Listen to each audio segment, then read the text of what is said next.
Slavă lui Dumnezeu stă în ascunderea lucrurilor, iar slavă împăraților stă în cercetarea lucrurilor. Proverbele 25, versetul 2, Dumnezeu să te binecuvânteze. Nu voi fi lung astăzi. Și este sâmbătă, dar nu să fie bonus.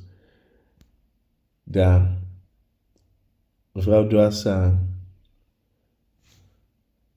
împărtășesc din nou cu tine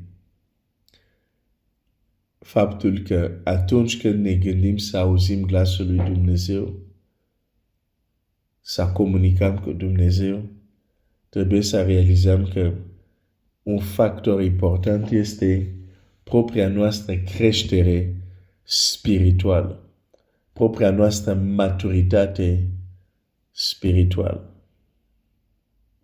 Și când vorbim de maturitate spirituală, avem scriptură pentru a ne arăta exemple de oameni maturi spiritual. Exemple de oameni care au umblat cu Dumnezeu, au mers cu Dumnezeu, au vorbit cu Dumnezeu, au primit răspunsuri de la Dumnezeu. Și unii dintre ei se specifică cum au crescut.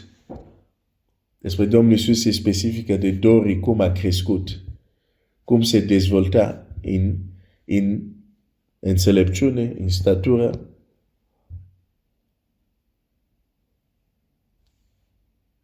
Și era plăcut lui Dumnezeu. Samson se menționează cum a crescut și o să vezi alte caractere, se spune și a crescut și a crescut. Și apoi auzim de cum s-a întâlnit cu Dumnezeu sau Dumnezeu i-a vorbit. Deci, un factor important pentru a-L auzi pe Dumnezeu este maturitate spirituală. Dar ce înseamnă maturitate spirituală? Și aici, acest cuvânt înseamnă mai multe lucruri pentru mai multe persoane. Maturitate spirituală nu se măsoară de cât timp, de exemplu, merg la biserică. Deși ar trebui să conteze. Dar în Evrei zice clar, voi care de mult trebuia să fiți, adică a trecut timpul și toți sunteți copii, arată faptul că nu se măsoară neapărat în timp, deși timpul ajută, ar trebui să ne ajute să devenim maturi, să devenim maturi spiritual. Dar vreau să vorbesc de un aspect.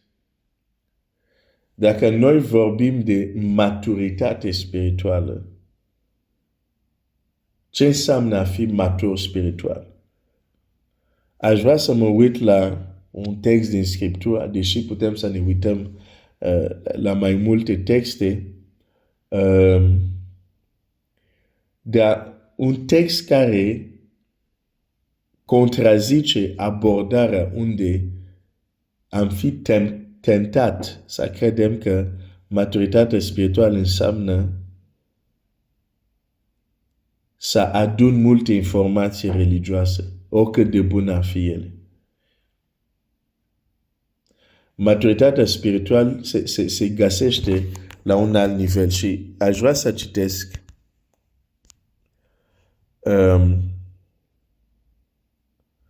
Evrei,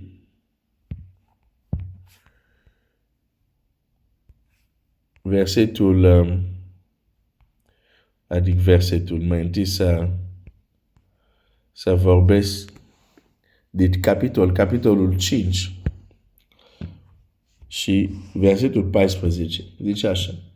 Dar hrana tare este pentru oameni mari, pentru aceia a căror judecată s-a deprins, prin întrebuințare să deosebească binele și rău. Acum, aș vrea totuși să merg la să fim ajutat și de definiția cuvintelor în original, ca să zic așa. Deci, zice că hrana tare este pentru cei maturi care prin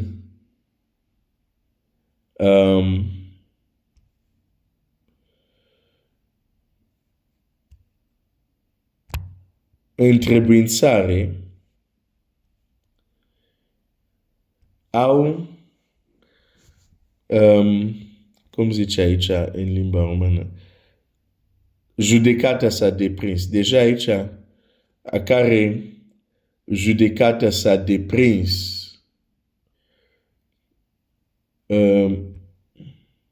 judecata aici, cuvântul folosit se referă la facultatea minții de a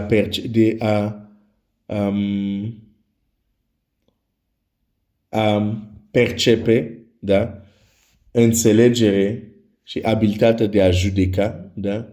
Deci percepția lor, abilitatea lor de a judeca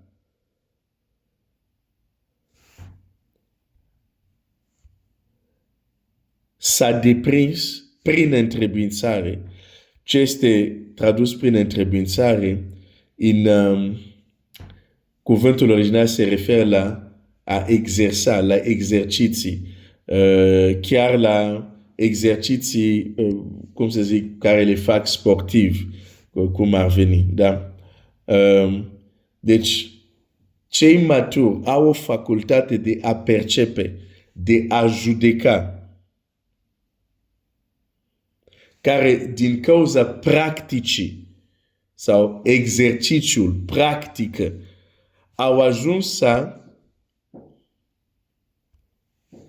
deosebească binele de rău.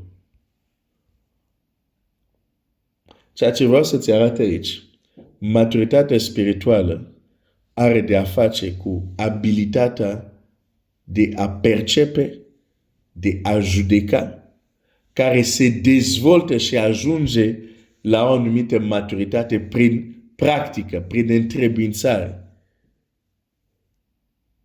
Și ajung să deosebească binele de rău. Acum o să te întreb. Și cineva care e pagan are o perspectivă a ceea ce înseamnă bine și rău. Nu e așa? Deci este clar aici, binele și rău, la nivelul unui om matur, nu este același lucru, binele și rău, la nivelul unui om imatur. Un exemplu simplu care pot să ți-l dau, când David a dorit o apă de un anumit izvor și vitejii lui s-au dus pe riscul vieții lui să ia apa respectiv. Când apa a venit, el a versat apa, a refuzat să o bea. Pentru că facultatea lui, percepția lui, nu mai vedea apă, vedea sânge. Și a versat-o înaintea Domnului, ca o jertfă.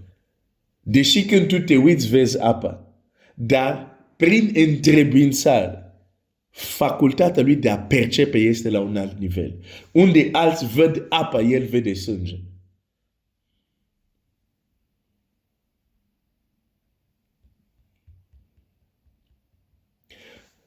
Deci,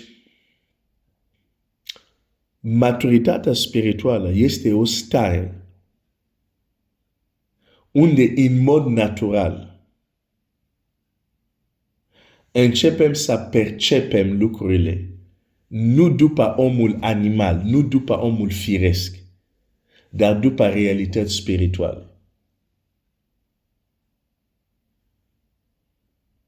De exemplu, o femeie vine și sparge un parfum foarte scump. Și toți zic, oh, dar ce-i cu risipa asta? Ar fi trebuit să vindem și să dăm la săraci.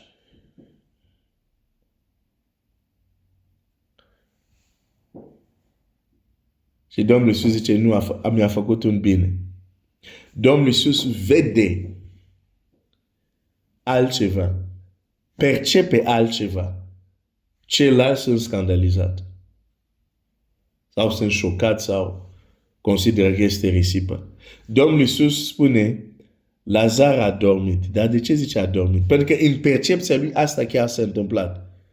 În percepția unui om matur spiritual, conceptul de moarte nu există. Există a dormit, pentru că se va trezi. Lazar a dormit. N-am înțeles. Și atunci trebuie să zic că Lazar a murit.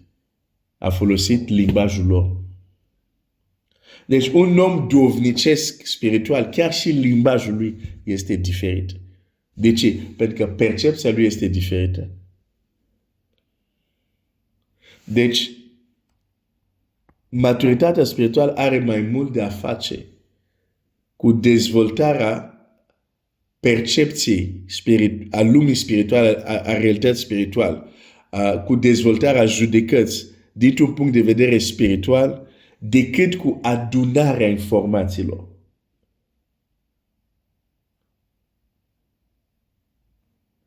Nu știu cum pot să zic. Uite, de exemplu, pot să adun multe informații fără ca acele informații să schimbă percepția mea. Însă pot să am și informații care mă ajută că percepția mea să se schimbe.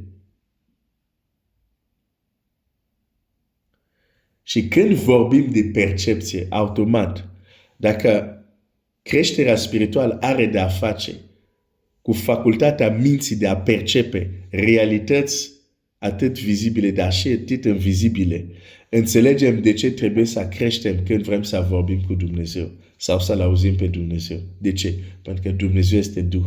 Cu cât percepția noastră a lumii spirituală se dezvoltă, cu cât putem comunica la un alt nivel cu Dumnezeu.